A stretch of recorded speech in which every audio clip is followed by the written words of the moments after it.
আমি আল্লাহ সুবহানাহু ওয়া তাআলার দরবারে সীমাহীন শুকরিয়া আদায় করছি যে পোশাকটা পরে আছি নিশ্চয় পরিচয় দেওয়ার প্রয়োজন হবে না।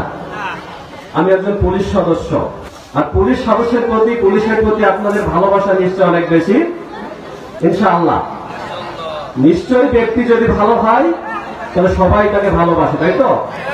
পোশাকের তো দোষ না, দোষ তো ব্যক্তির, তাই তো?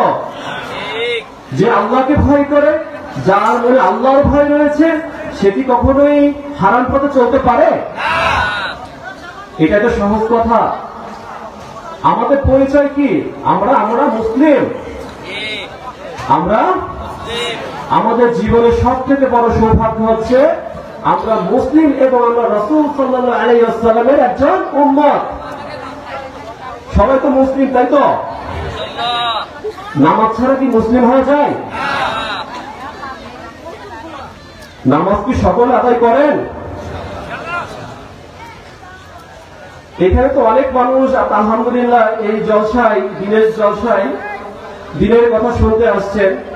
বছরের পর বছর, যুগের পর যুগ এই ময়দানে এই দিনের কথা হয়, আলহামদুলিল্লাহ। কিন্তু সবার জীবন কি পরিবর্তন হচ্ছে? আসলে কি লাভ যদি আমি ফজরের সালাত আদায় করতে পারি? সারা রাত এখানে বসে যদি আমি দিনের কথা শুনি, যদি আমল না করি, কোনো লাভ হবে? মনে রাখবেন, একজন মুসলিম কখনোই মুসলিম হতে পারে না যদি সে সালাত থেকে দূরে থাকে। মনে রাখবেন, একজন মুসলিম যদি শিরকে লিপ্ত থাকে সে মুসলিম থাকে না। দুটো কারণেই মুসলিম থাকে না।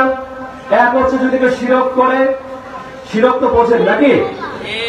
শিরক হচ্ছে আল্লাহ ছাড়া কারো কাছে মাথা নত করা, মাজারে যে মাথা নত করা, মাজারে যে মানত করা, তাবিজ কবজ বিশ্বাস করা, শিরক মানে আল্লাহ ছাড়া অন্য কাউকে মাথা বড় মনে করা, তার কাছে চাওয়া, এটা তো শিরক।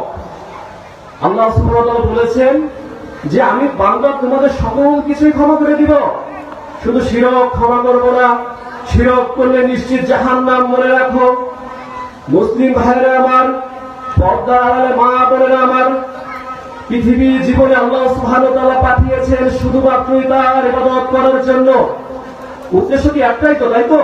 একটাই উদ্দেশ্য। সহজ কথা। আচ্ছা, আমি কিন্তু শুনতে কথা বলতে পারি না। কথার কথা কি শুনতে বলার জিনিস? আপনারা কি মনে করেন ওয়াজ সুরের জিনিস? একমাত্র কোরআনুল কারীম হচ্ছে সুরের জিনিস। কোরআনুল কারীম হচ্ছে সুর দিয়ে বলার জিনিস। আল্লাহ সুবহানাহু ওয়া তাআলা নির্দেশ দিয়েছেন। দিনের কথা বলার জন্য কি হতে হবে? মুফতি মাওলানা হতে হবে? কি হতে হবে? দিনের শিক্ষা অর্জন করতে হবে। আল্লাহ সুবহানাহু ওয়া তাআলা বলেছেন, আল্লাহ সুবহানাহু ওয়া তাআলা নির্দেশ দিয়েছেন তোমাদের জন্য দিনের শিক্ষা অর্জন করা ফরজ।